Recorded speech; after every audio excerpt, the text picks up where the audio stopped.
حول لجواز رسمي قدام الناس كلها. معاكي حق. يعني ما قلتليش قررت تعمل ايه مع خطيبتك؟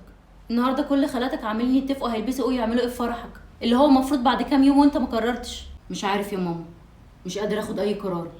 فكره ان انا بيتلوي دراعي وبتحط قدام الامر الواقع معصباني. انا شايفه ان انت لازم تفكر بعقلك مش بقلبك، وتاخد القرار اللي انت شايفه صح من وجهه نظرك. في الاول وفي الاخر هي حياتك انت، وانت اللي هتعيشها. المشكله يا ماما ان انا وروى حصل ما بينا شويه تجاوزات يعني في اخر ايام الخطوبه، وبصراحه مش حابب او مستحرم ان انا اسيبها بعد اللي حصل ده.